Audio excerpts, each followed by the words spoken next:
Assalamualaikum warahmatullahi wabarakatuh. Shalom, Om Swastiastu, Namo Buddhaya, dan salam kebajikan. Terima kasih kepada semua hadirin yang telah bergabung. Saya Joshua Ferdinand Emmanuel yang akan menjadi moderator untuk presentasi hari ini.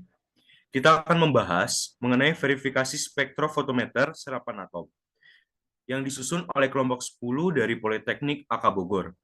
Materi ini akan memberikan wawasan penting tentang bagaimana memastikan alat spektrofotometer yang kita gunakan dalam kondisi baik dan hasil yang didapatkan valid serta akurat. Sebelum kita mulai, izinkan saya memperkenalkan anggota kelompok yang telah menyusun materi ini.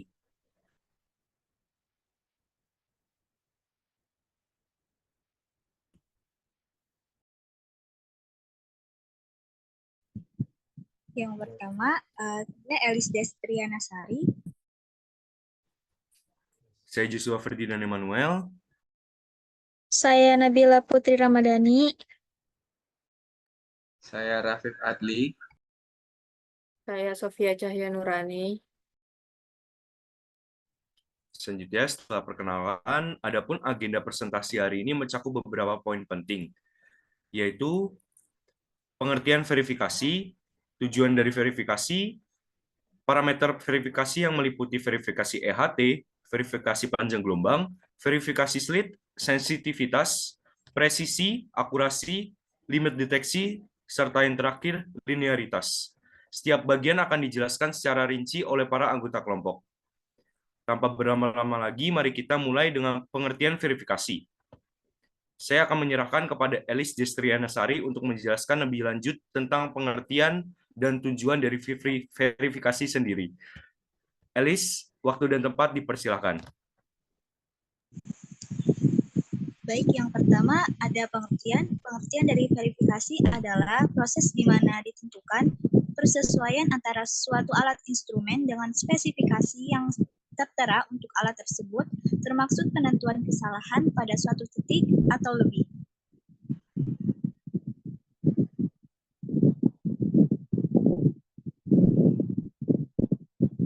Kemudian ada tujuan. Verifikasi bertujuan untuk memastikan bahwa alat spektrofotometer yang digunakan dalam kondisi baik dan hasil yang didapatkan valid serta apakah sesuai atau tidak dengan tujuan penggunaannya. Verifikasi dapat juga digunakan untuk mengetahui letak kesalahan atau kerusakan secara dini.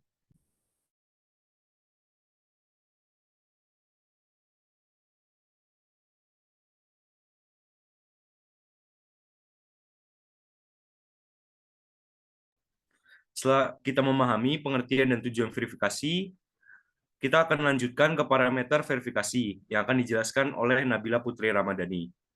Pada Nabila Putri Ramadhani, waktu dan tempat dipersilakan. Baik, jadi di sini ada beberapa parameter verifikasi, mulai dari verifikasi EHT, verifikasi panjang gelombang, verifikasi slit, sensitivitas, presisi, akurasi, limit deteksi, dan linearitas. Nah, di sini ada verifikasi EHT. Jadi, pada sistem arus kuat merupakan akronim dari extra high tension, merupakan tegangan terendah yang diperlukan untuk mengakselerasi elektron dari katoda menuju anoda, sehingga lampu katoda bisa menghasilkan cahaya emisi atomik. Batasan EHT maksimal adalah 350 volt. Jika nilai EHT terlampaui, maka harus dipastikan noise belangko tidak lebih besar dari 0,0050 absorban. Lalu di sini ada verifikasi panjang gelombang. Pengertiannya, ketepatan panjang gelombang pengeksitasi menentukan keberhasilan analisis secara AAS. Lebar garis spektrum atomik yang hanya berkisar 2-5 pm menyebabkan sedikit pergeseran pada monokromator akan mengakibatkan perubahan pembacaan yang signifikan. Lalu untuk cara kerjanya, verifikasi dilakukan dengan melakukan pemindaian terhadap lampu katoda CU, kemudian membandingkan hasilnya dengan standar panjang gelombang lampu CU.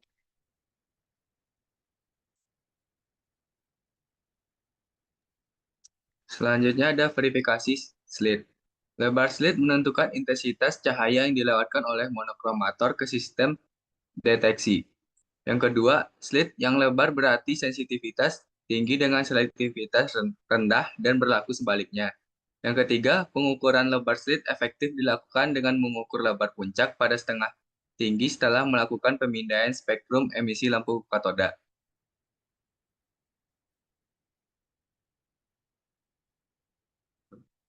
Selanjutnya ada sensitivitas. Pengertian dari sensitivitas itu yaitu alat menunjukkan rasio korelasi antara respon alat absorbans dengan konsentrasi analit. Lalu untuk cara kerjanya, pilih larutan kalibrasi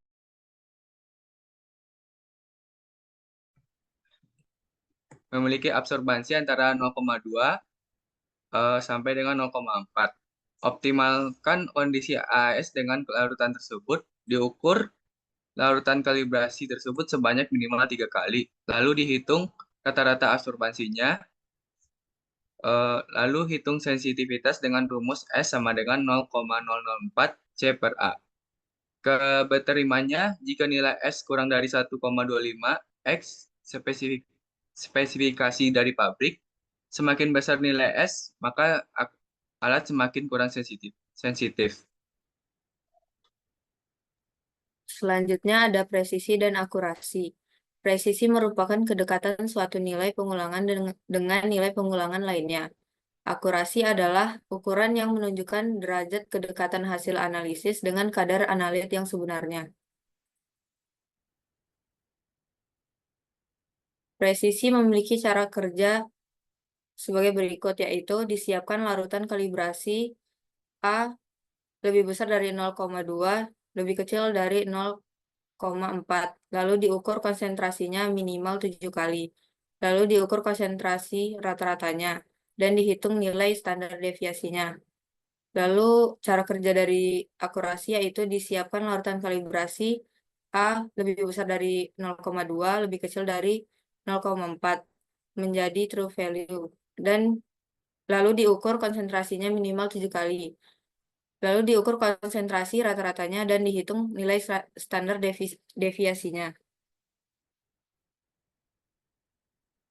Presisi, mencari nilai presisi bisa dicari dengan rumus persen RSD sama dengan SD per rata dikali 100% dengan syarat keberterimaannya, yaitu jika persen RSD lebih kecil dari 1% atau sesuai kebijakan. Sedangkan akurasi bisa dicari dengan persen recovery dengan rumus C standar dibagi true value dikali 100%.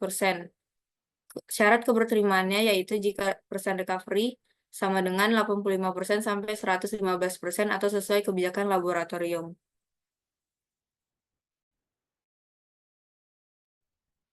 Selanjutnya kita akan membahas mengenai LOD dan LOQ. Pertama, mari kita bahas tentang limit of detection atau LOD. LOD merupakan konsentrasi terendah yang dapat diukur oleh alat. Sedangkan LOQ merupakan konsentrasi terendah suatu analit dalam sampel yang dapat diukur oleh alat dan hasilnya dapat dipertanggungjawabkan. Untuk proses LOD, pertama kita menyiapkan larutan blanko. Kita siapkan larutan blanko yang merupakan larutan tanpa analit. Setelah kita siapkan, kita lakukan pengukuran blanko. Larutan blanko ini kemudian diukur minimal 7 kali. Selanjutnya kita menghitung konsentrasi rata-rata blanko atau CB. Dari hasil pengukuran tersebut kita hitung konsentrasi rata-rata pembacaan blanko. Lalu kita menghitung standar deviasi. Selanjutnya kita menghitung nilai LOD. Nilai LOD dihitung dengan menggunakan rumus CB tambah 3SD, di mana SD merupakan standar deviasi dari pembacaan blanko. Selanjutnya untuk LOQ. Untuk LOQ, kita siapkan dulu larutan blanko, sama seperti LOD. Lalu kita ukur blanko, larutan blanko ini diukur minimal sebanyak 7 kali. Selanjutnya kita hitung konsentrasi rata-rata pembacaan blanko. Selanjutnya kita hitung nilai standar deviasinya.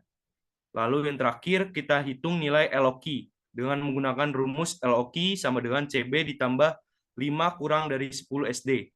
Pemilihan faktor 5-10 ini tergantung pada kebijakan lab atau kebutuhan analisis yang lebih spesifik. Selanjutnya persen RSD itu harus kurang dari 1%.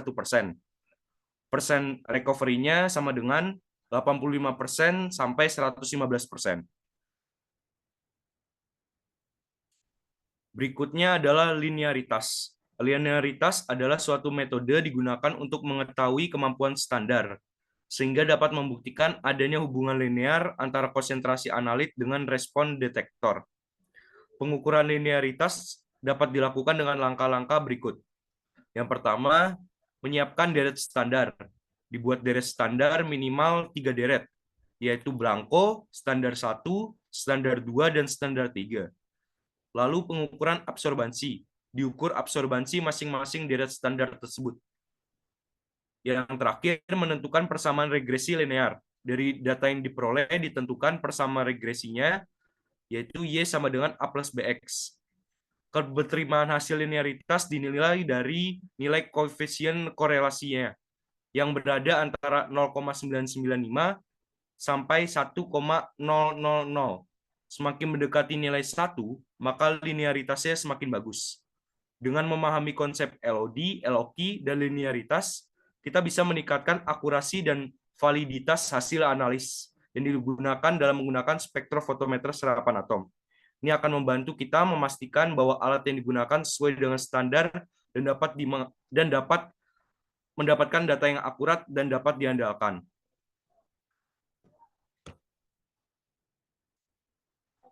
Terima kasih kepada semua anggota kelompok 10 atas penjelasannya yang sangat detail dan informatif. Sebagai rangkuman, kita belajar tentang berbagai aspek penting dari verifikasi spektrofotometer serapan atom dalam memastikan alat yang kita gunakan bekerja dengan baik dan memberikan hasil yang akurat. Terima kasih kembali kepada semua hadirin yang telah berpartisipasi dalam presentasi hari ini. Semoga materi yang disampaikan bermanfaat dan dapat diterapkan dalam praktik kerja kalian. Dan jangan lupa untuk menyimak video ini di YouTube untuk referensi di masa yang akan mendatang.